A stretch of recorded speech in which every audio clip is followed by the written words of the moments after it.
Hello Libra, Sun, Moon, Rising, and Venus signs. Kamusta kayo? Sana po'y nasa mabuti kayong kalagayan. Welcome back po sa Star Tarot. At kung bago kayo dito, welcome din po kayo. Please subscribe, like, share my videos, and leave me a comment po kung naka-resonate kayo. Thank you. So first card, we have moving. Oh, okay. So we have moving, we have leaving, may forgiveness. So Libra, maaring interconnected ito sa bawat isa. Maaring yung moving na to pwedeng relocation yan, no?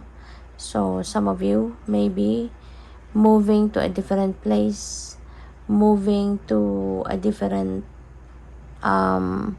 country, baka mag-abroad na ang iba sa inyo rito.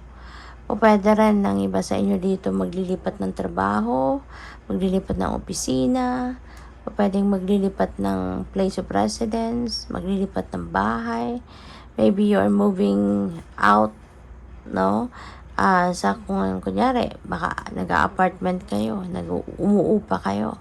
Tapos you're moving out from that place kasi maaring naayos na yung bahay na titirhan mo. Diba? Maaring nakakuha ka na ng bagong condo or bagong bahay. So, baka doon ka na maglilipat. No? Possible yan na ganyan ang sitwasyon ng iba sa inyo. Or po pwede rin, no? Na meron ka ng trabahong iba. So, pwedeng meron kang bago. Kunyari, baka na-promote kayo. So, there is a different role, no, sa trabaho. And maybe you are going to move to a different place. Diba?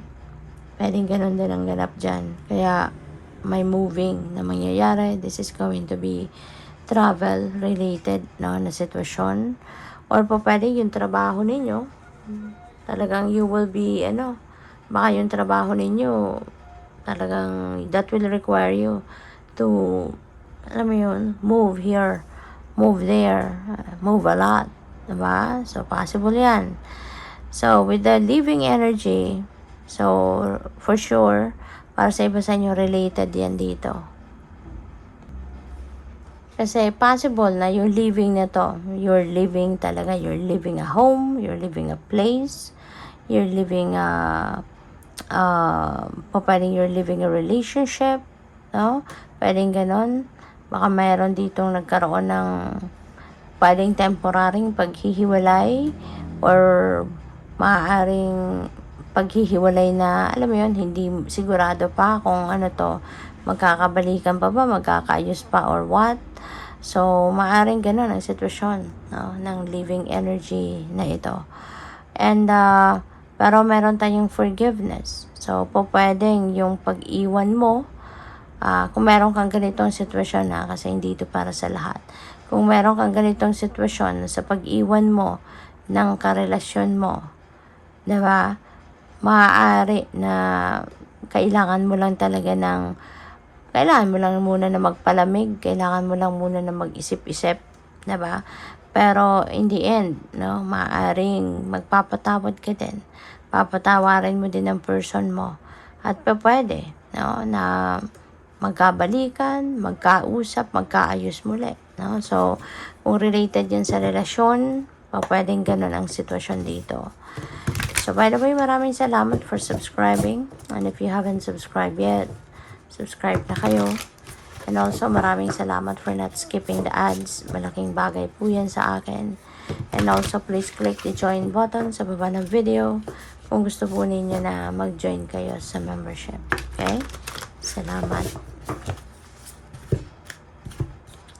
So, we have Ace of Voices, which is a new beginning energy. Si Ace of Voices, that is a new beginning, and this is a triumphant energy, success energy. Galing kayo, no? Ang iba sa inyo, galing siguro kayo sa isang masalimuot na sitwasyon, problematic situation, maaaring magulo talaga.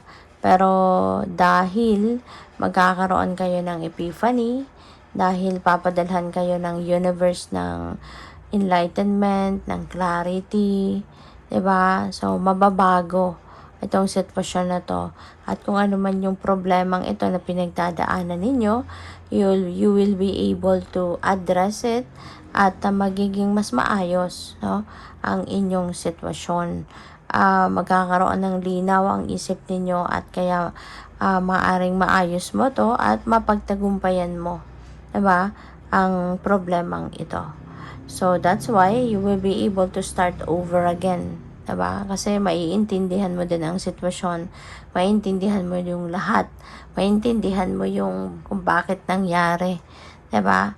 And yeah, there could be forgiveness. Na malilinawan na isip mo 'di ba? Kaya mawawala na yung siguro pagdududa ninyo, mawawala na yung galit, 'di ba? Kaya malalagpasan mo 'yon. So we have Four of Inspiration. This is a celebratory energy, no? So maybe you are going to celebrate something. Maaaring magkakaroon ka dito ng sitwasyon na masaya, kaya you are going to celebrate it. Maaaring magkakaroon kayo dito ng sitwasyon na ikakatuwa ninyo, ikakatuwa ng buong pamilya ninyo, yung ganun. Kaya magiging okay, 'di ba, ang inyong sitwasyon. Magiging masaya kayo, merong pagtitipon, merong reunion, merong pagbabalikan, 'di ba? May mga ganyan. So depende. Pwede kasi na meron din kayo ditong success. Pwedeng personal ninyo na success ito, pero you want to share it with the rest of the family. Kaya maaaring magse-celebrate ang lahat, 'di ba? O pwedeng success ito ng buong pamilya. Pwedeng ganon. Kaya naman maaaring ipagsasaya din, no, ng buong pamilya talaga. So what else? Pwede na may travel dito, baka ang iba sa inyo magagaling pa sa ibang lugar, 'di ba? Maaaring nakatira kayo sa ibang lugar, yung ganon. Kaya pwedeng magta-travel pa. You're going to travel home. So we have Muse of Emotions. You will be, talagang you are going to embody the energy of Muse of Emotions. And kaya siguro you will come up with forgiveness energy. Kasi lalambot ang puso mo kung dati galit ka, dati siguro nakapagsalita ka ng mga pwedeng nakakainsultong mga pananalita, mga sakit, mga nakakasakit na salita, kasi nga maaring nasaktan ka, no? Pero ngayon, alam mo, you're going to embody the energy of Muse of Emotions, which is very, very calm, very tawag dito, very compassionate, na maawa ka din no? Kaya ka siguro magpapatawad na lang kasi maawa ka din sa nakikita mo sa person na ito. Kung kunyari, karelasyon mo to, so siguro na makikita mo din na maaaring nagsisisi siya, nakikita mong malungkot talaga siya, kasi baka totally, alam mo yun, remorseful talaga siya sa nangyari or sa ginawa niya sa'yo. Kaya parang maawa ka din, no? Your love, no, will reign sa sitwasyon na ito. Kaya magpapatawad ka, hindi mo natutuloy yung galit mo, yung mga ganyan. Kaya maaari, napapatawarin mo ang taong ito. Okay? So, good luck. Thank you for watching. Love and light. Namaste.